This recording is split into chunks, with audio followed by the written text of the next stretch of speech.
A nadie le gusta admitirlo, pero la ira es la emoción que más revela lo que intentamos ocultar. No es amor, ni alegría, ni tristeza. Es ira. Aparece cuando algo dentro de nosotros pierde el derecho a permanecer en silencio, cuando el mundo no percibe lo que intentamos decir de forma educada, madura y controlada. Y entonces la ira emerge como un grito sin voz, una verdad que se escapa por las grietas antes de que podamos contenerla. Toda ira comienza con una ausencia, una carencia, una petición que no fue atendida. Y por mucho que intentemos racionalizarla, purificarla, espiritualizarla o controlarla, siempre hay un punto de partida. La ira es el lenguaje que nace cuando ningún otro ha funcionado. Algunos dicen que explotamos porque somos impacientes, temperamentales o emocionalmente desorganizados.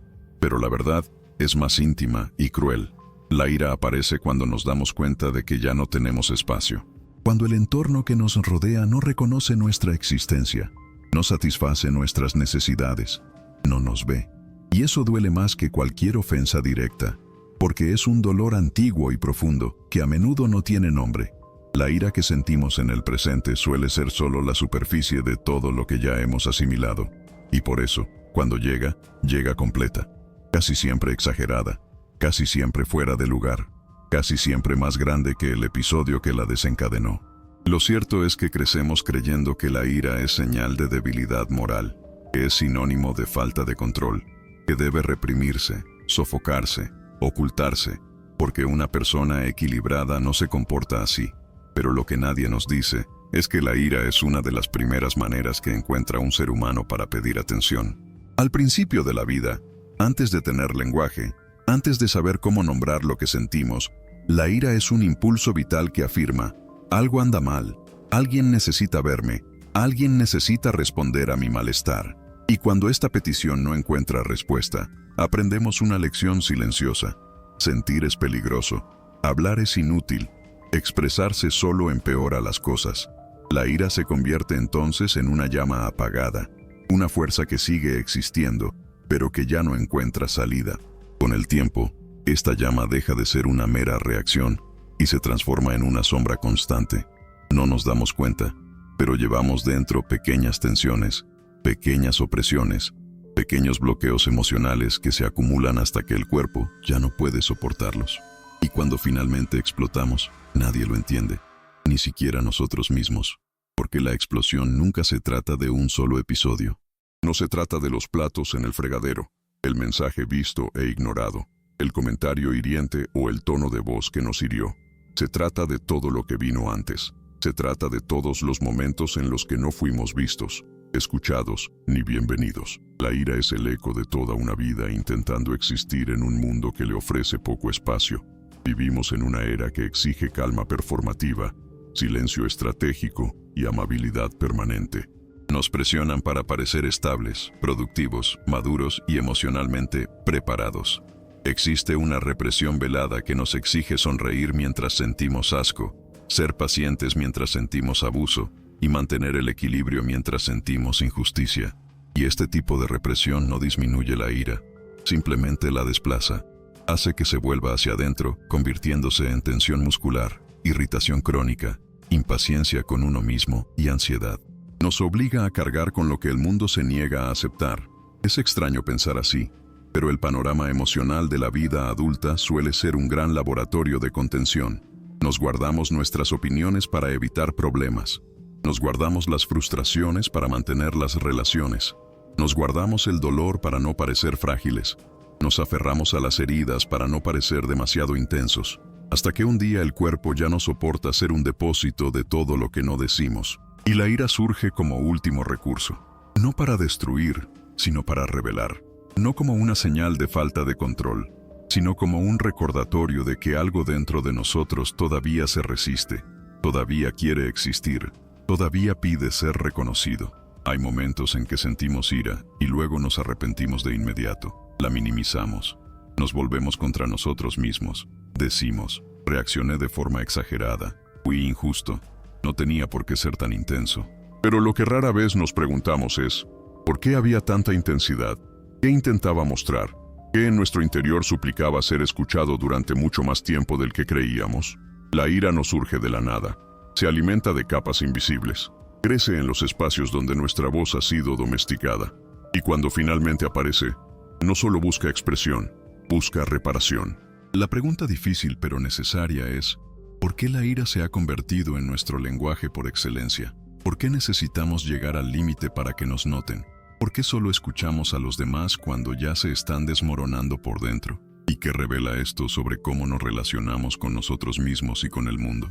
Quizás la respuesta resida menos en la intensidad de la ira y más en el silencio que la precedió. Un silencio que llevamos como un peso intraducible. Un silencio que duele, que se acumula, que nos deja al borde de la implosión emocional. Y es precisamente este silencio el que nos guiará hacia adelante, donde el fracaso del entorno, sobre todo en la familia, empieza a demostrar que la ira nunca nace sola, nace de una historia, y las historias, cuando no se escuchan, siempre vuelven a hablar por otros medios. La familia es el primer lugar donde deberíamos aprender a sentirnos seguros, pero a menudo es el primer lugar donde aprendemos a guardar silencio. No un silencio tranquilo, sino ese silencio denso, lleno de tensión invisible, donde cada gesto debe ser medido para no provocar algo peor. Muchos crecimos en hogares donde la ira no estaba permitida, pero estaba en todas partes. La ira se disfrazaba de portazos, respiraciones agitadas, miradas persistentes que significaban no decir nada y, al mismo tiempo, decirlo todo.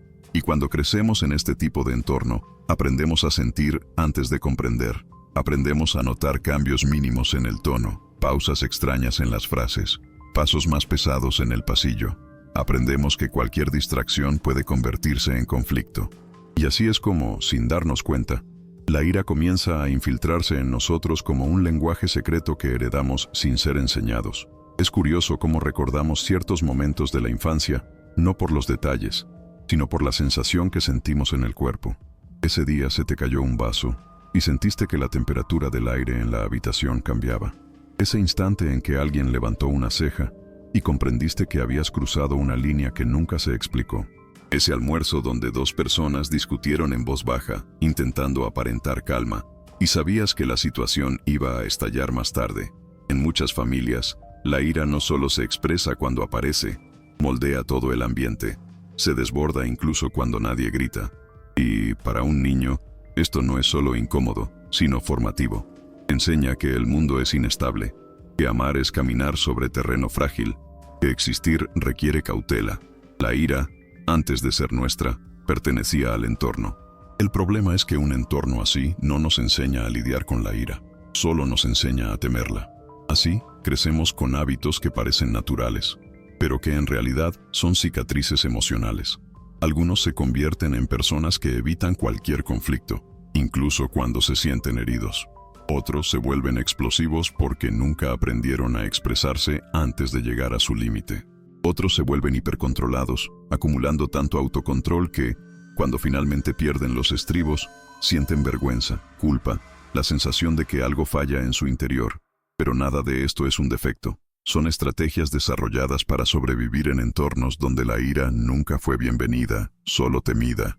Piensa en cuántas veces te has tragado tus palabras en casa para evitar una discusión. ¿Cuántas veces has aceptado pequeñas injusticias porque creías que no vale la pena pelear? ¿Cuántas veces te has sentido irritado con un familiar no por lo que pasó ese día, sino por una acumulación de sentimientos que nadie nunca nombró? Hay una extraña familiaridad cuando sentimos ira hacia quienes amamos. Es como si reviviéramos un viejo dolor, repitiendo una dinámica que comenzó mucho antes de que pudiéramos comprender lo que estaba sucediendo. La ira en la familia nunca es solo ira, es memoria emocional. Es el registro vivo de todo lo que hemos intentado eludir, ignorar o superar. Y es precisamente en este punto que ocurre algo inesperado. Porque cuando intentamos crear relaciones sanas en la edad adulta, descubrimos que los viejos patrones resurgen en situaciones nuevas. Te sientes excesivamente irritado por algo insignificante que hizo tu pareja. Sientes una frustración exagerada cuando un amigo cancela una cita. Pierdes la paciencia cuando un familiar hace un comentario que has oído toda la vida. Y de repente te das cuenta de que no solo estás reaccionando al presente, sino al pasado. Es como si la ira reconociera ciertos desencadenantes incluso antes de que te des cuenta. Como si dijera, ya has vivido esto, ya lo sabes, aún no has sanado. Aquí es donde la narrativa se profundiza. No solo somos víctimas de las fallas ambientales, también nos convertimos en guardianes de esas fallas. Repetimos lo que nos hizo daño. Creamos silencios que recuerdan los silencios que nos criaron. Respondemos con humor tenso cuando estamos cansados, tal como alguien nos lo hizo a nosotros. Exigimos calma a los demás, aunque nunca la hayamos recibido de verdad. No porque queramos herir, sino porque no hemos aprendido otra forma. La ira, cuando no encuentra a nadie que la interprete, se transmite. Pasa de generación en generación como un código emocional que nadie puede descifrar por completo. Y entonces llegamos al punto más delicado. La ira que sentimos en la familia no proviene de ser ingratos, difíciles o estar fuera de control. Surge porque, en algún momento, la persona que debería haber sido un refugio se convirtió en una tormenta, no por malicia, sino porque también cargaba con su propia historia, sus propios silencios, sus propias limitaciones. La ira familiar es un espejo roto, donde vemos nuestro propio dolor reflejado en el dolor de los demás. Y esto explica por qué es tan difícil de manejar, porque toca algo íntimo, visceral, que conecta varias capas de nuestras vidas: pasado, presente, expectativas, frustración, amor, miedo. La incómoda verdad es que cuando perdemos los estribos con un familiar, a menudo intentamos abordar una herida del pasado de la que nunca se habló. Una herida que, si pudiera hablar, diría: mírame, sigo aquí. Pero como no sabemos cómo nombrarla, se transforma en irritación, sarcasmo, impaciencia, distanciamiento. Y lo más inquietante, cuanto más intentamos controlarla, más se escapa. La ira siempre encuentra una salida. El misterio reside en que, incluso cuando sentimos rabia hacia estas personas, seguimos deseando que nos comprendan. No renunciamos a ese deseo. La rabia familiar es, paradójicamente, una súplica desesperada de conexión. Una súplica que dice: quiero quedarme, pero necesito que las cosas sean diferentes. Y esa es la clave. Porque si en la familia aprendemos a callar para no perder el amor, en el mundo moderno aprendemos un silencio diferente. El silencio del agotamiento, de la sobrecarga, de la acumulación de microagresiones que transforman a cualquiera en alguien al borde del colapso. La rabia no solo proviene del pasado, se alimenta del presente. Y eso es lo que vamos a descubrir ahora. La ira rara vez llega sola. Aparece como un visitante inesperado que conoce todos nuestros entresijos, incluso aquellos que fingimos no existir. Antes de estallar, deambula silenciosamente por los márgenes. Una discreta incomodidad, una tensión en la mirada, un pensamiento que insiste en volver. Y es precisamente en este viaje casi invisible donde reside su fuerza. Tendemos a tratarla como un monstruo, pero ¿y si en realidad es un mensajero? La ira no surge de la nada. Es el lenguaje secreto de un límite que se cruza, de un deseo no reconocido, de una necesidad ignorada. Pero en el ritmo acelerado de nuestras vidas, ¿quién se sienta realmente a escuchar lo que intenta decir? Quizás lo más curioso de la ira es su capacidad de revelar lo que ni siquiera nos admitimos a nosotros mismos. Cuando alguien te choca en la calle, ¿por qué varía tanto la intensidad del sentimiento? A veces no pasa nada, otras veces se enciende un fuego en segundos. El choque es el mismo, pero la agitación interior no. La ira no está en el gesto, está en lo que el gesto despierta. Una vieja herida, el miedo a ser invisible, un resentimiento latente.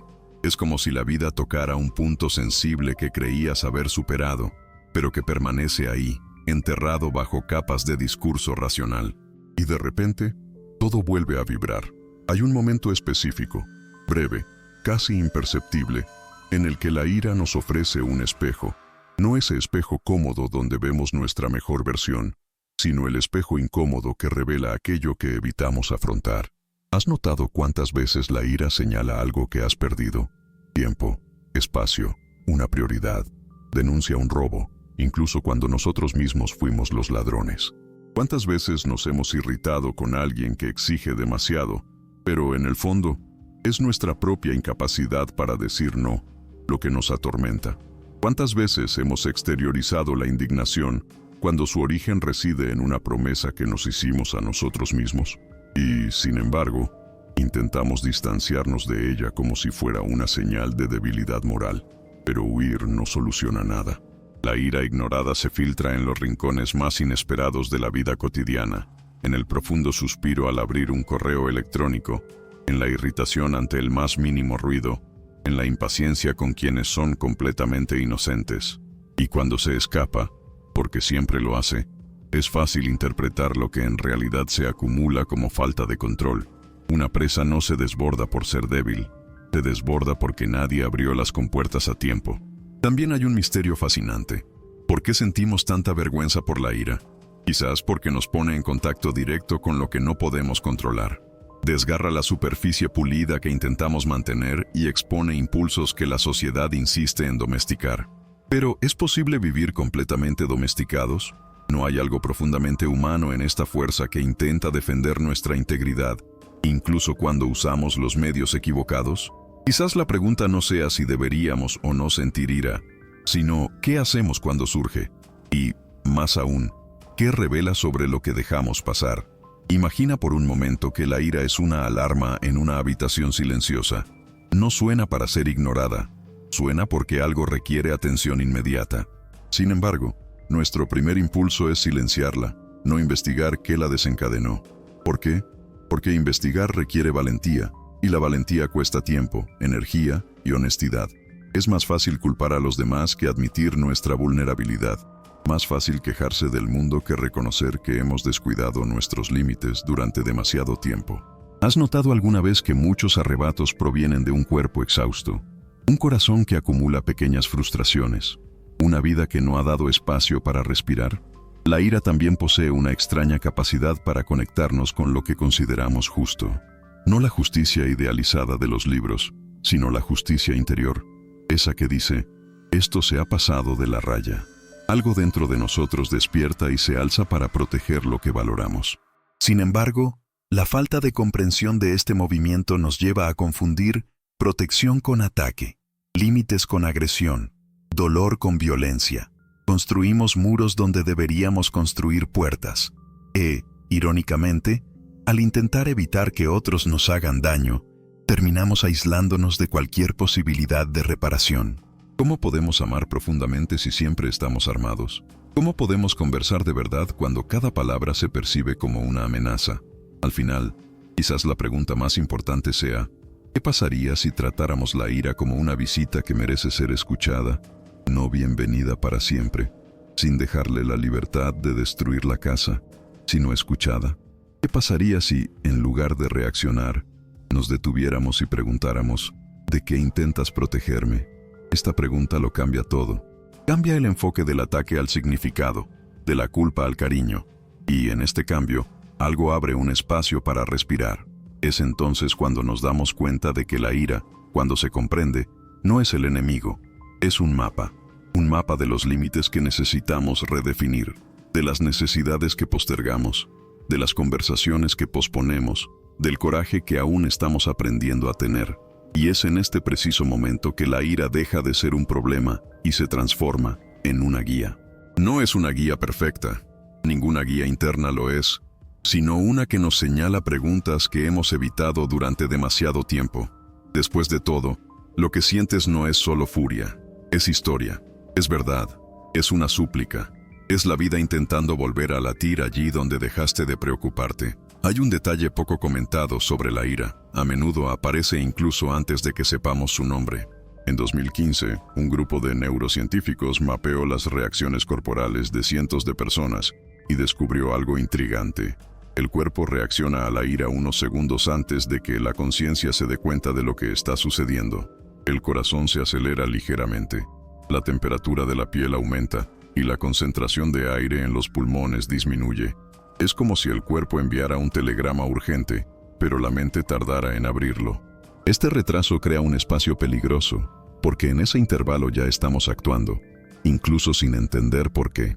Es el momento en que la discusión empieza por una razón y termina por otra completamente distinta. Cuando hablamos más alto sin darnos cuenta, cuando el rostro se calienta y la sensación de «no estoy bien» se instala antes de cualquier lógica. Una vez, un psicólogo relató el sorprendente caso de un paciente que, cada vez que se enojaba, olía a metal quemado.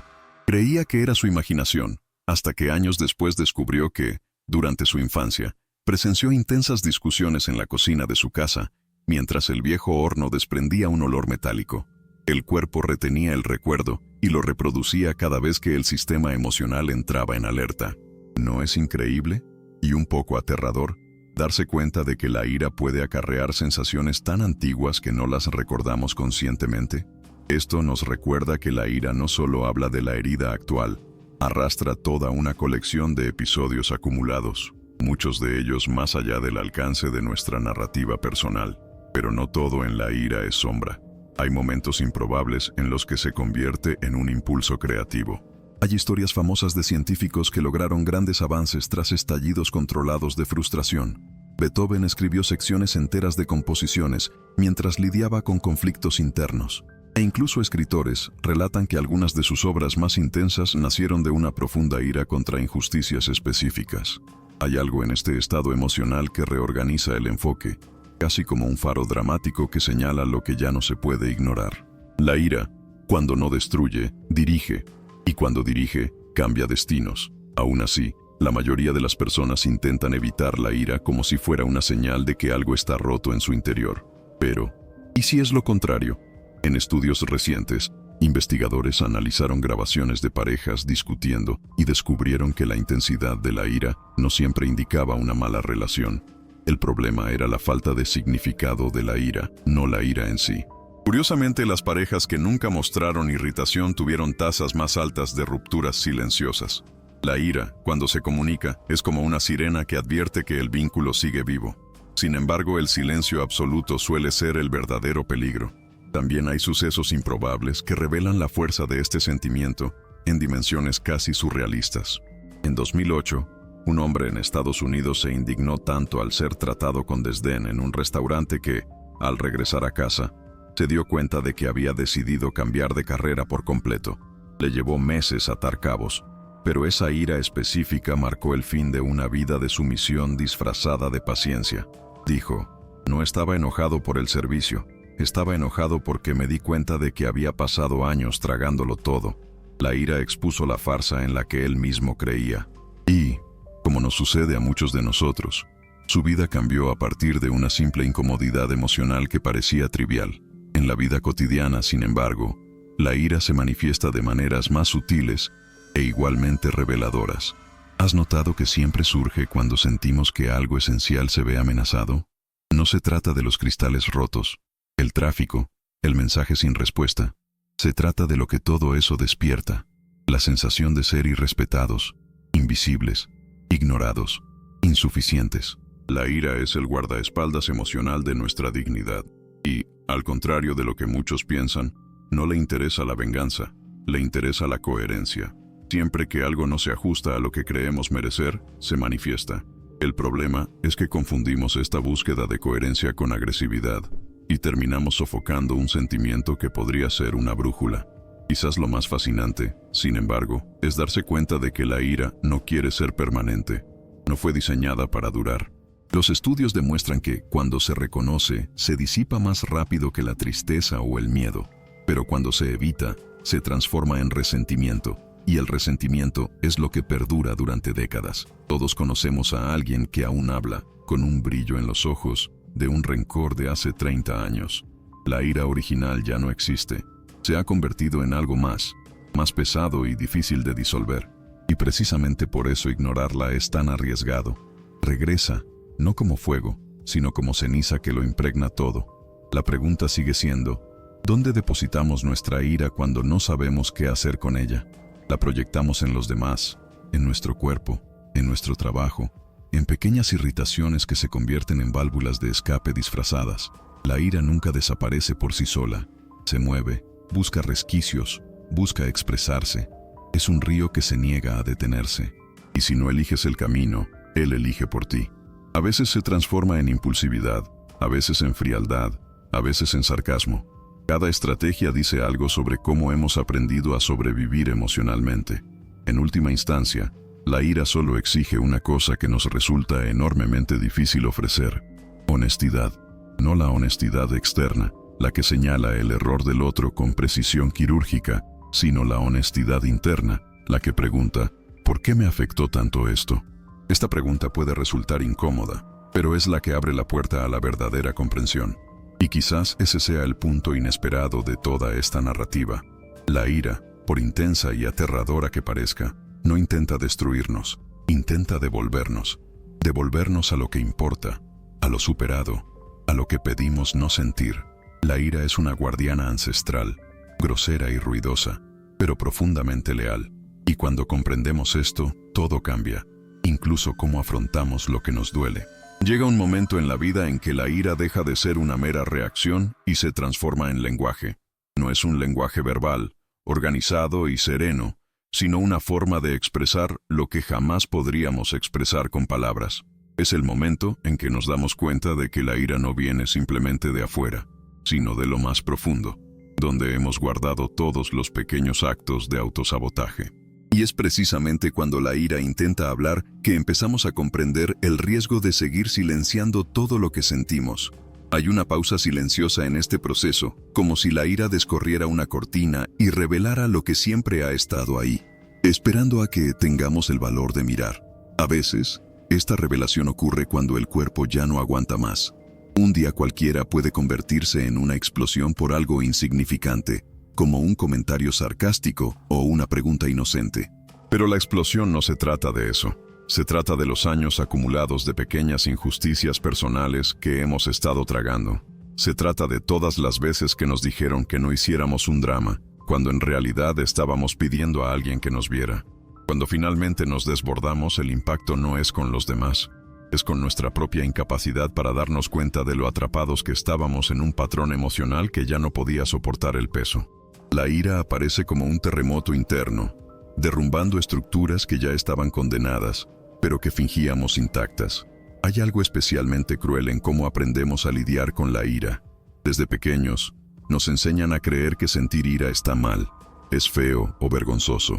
El problema es que ninguna educación emocional funciona cuando la principal lección es ocultarla. Es como enseñarle a alguien a pilotar un avión diciéndole, aprenderás todo menos qué hacer si empieza a caer.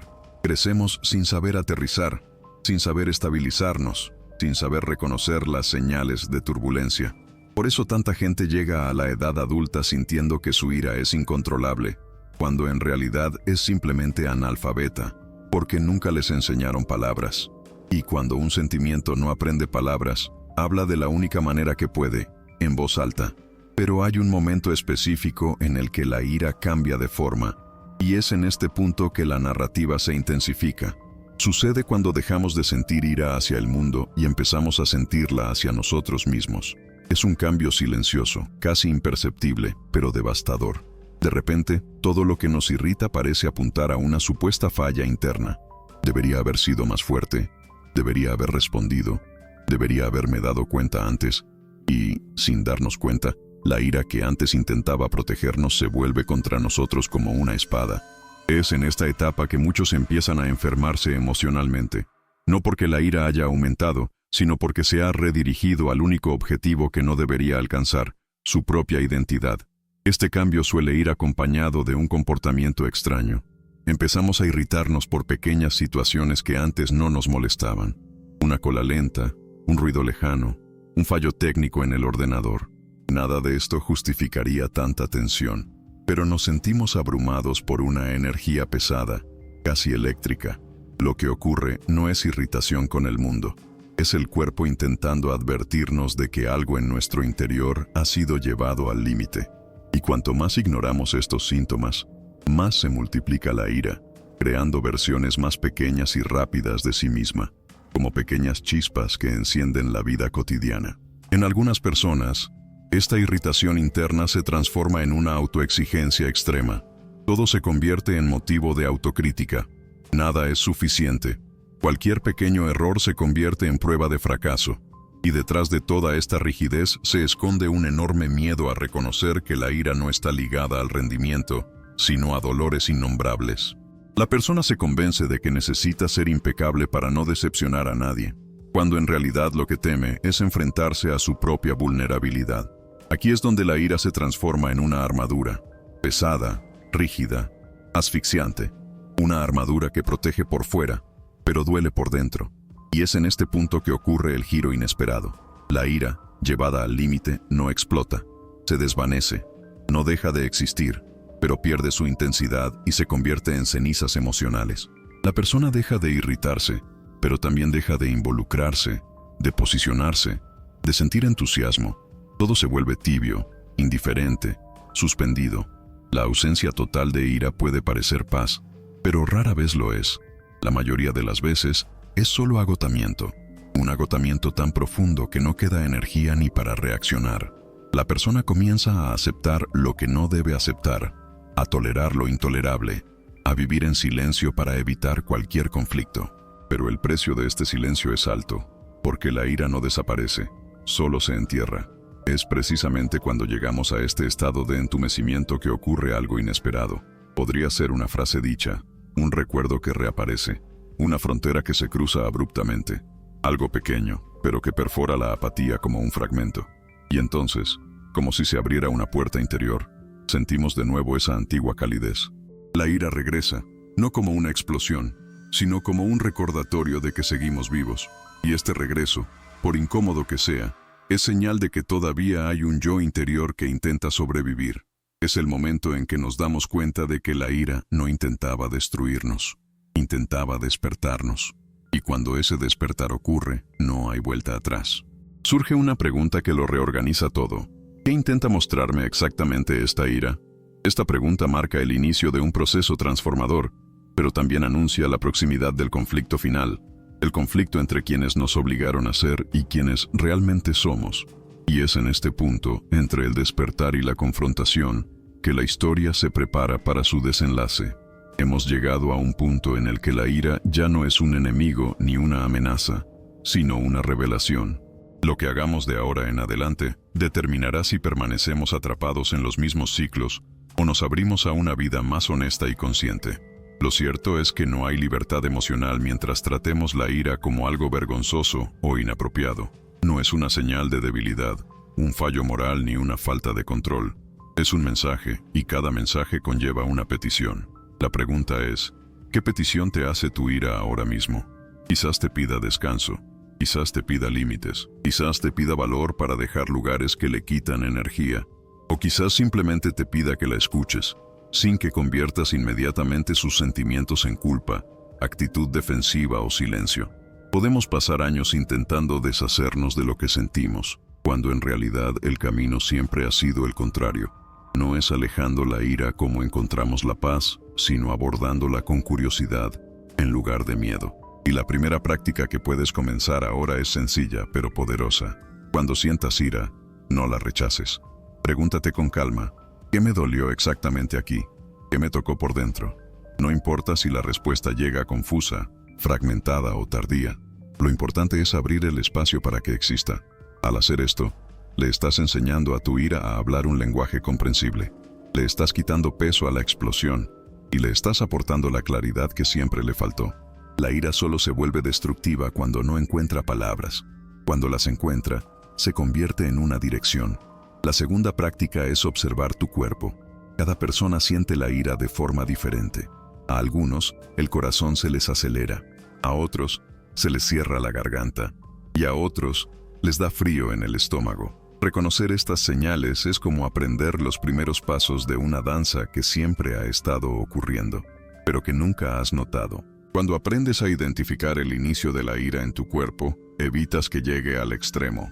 La ira deja de ser un fuego descontrolado y se convierte en una llama que sabes cómo controlar. La tercera práctica es aceptar que sentir ira hacia alguien no significa odiarlo. A menudo, sentimos ira precisamente hacia quienes más amamos, porque estas relaciones tocan nuestras partes más sensibles. La ira no es falta de afecto, es parte del afecto. Es donde se encuentran las expectativas, la pertenencia y las vulnerabilidades. No tengas miedo de reconocerlo. La ira es tan parte del lenguaje del amor como la ternura, solo que nadie nos enseñó a escucharla. Cuando entendemos esto, dejamos de usar la ira como un ataque y comenzamos a usarla como un puente. La cuarta práctica, quizás la más transformadora, es aprender a canalizar la ira hacia algo que importe. En lugar de desperdiciarla en discusiones repetitivas, frustraciones diarias o autocríticas destructivas, puedes transformarla en un motor para un cambio real. La ira es energía, y toda energía puede canalizarse. Puedes usarla para finalmente establecer límites que nunca te atreviste a imponer. Puedes usarla para abandonar relaciones que siempre te han minado la autoestima. Puedes usarla para posicionarte, para crear, para reconstruir partes de tu vida que han estado estancadas durante años. La ira, cuando encuentra un propósito, se convierte en poder. Pero quizás la pregunta más importante es, ¿cómo sé si la ira me guía o me sabotea? La respuesta es más sencilla de lo que parece. Guiar la ira abre caminos, sabotearla los cierra. Guiar la ira aporta claridad, sabotearla trae confusión. Guiar la ira fortalece tu identidad, sabotearla la destruye. Y esta distinción no proviene de reglas externas, sino de la escucha interna. Sientes cuando vas en contra de ti mismo. Tu cuerpo lo sabe. Tu intuición te advierte. La vida te da señales. El problema es que rara vez nos detenemos lo suficiente para escucharlas. Al llegar al final de este viaje, emerge una verdad que quizá nunca hayas escuchado. La ira no busca que seas mejor persona para los demás. Busca que te sientas completo para ti mismo. No hay verdadera transformación sin atravesar las zonas incómodas del alma. La ira forma parte de ellas. Ilumina heridas, revela límites, expone necesidades y desnuda verdades que preferimos ignorar. Y, sin embargo, sigue siendo uno de los sentimientos más incomprendidos de la experiencia humana. Ahora tienes la oportunidad de hacer las cosas de otra manera, de tratarla como una parte legítima de tu ser. Y si todo esto te parece lógico, recuerda, no necesitas resolverlo todo hoy. No necesitas comprender completamente tu ira ahora mismo. Solo da un paso. Un pequeño paso hacia la honestidad emocional es suficiente para iniciar un profundo proceso de cambio. La transformación no comienza cuando eliminas la ira, sino cuando finalmente decides escucharla. Si este video te conmovió, te hizo reflexionar o te aportó algo de claridad, aunque sea un poco, quiero pedirte algo importante. Dale like, porque eso ayuda a YouTube a que llegue a más personas que también necesitan escucharlo. Y si quieres compartir tu experiencia, incluso anónimamente, deja un comentario. A veces, una frase tuya puede ser justo lo que alguien necesita para sentirse menos solo.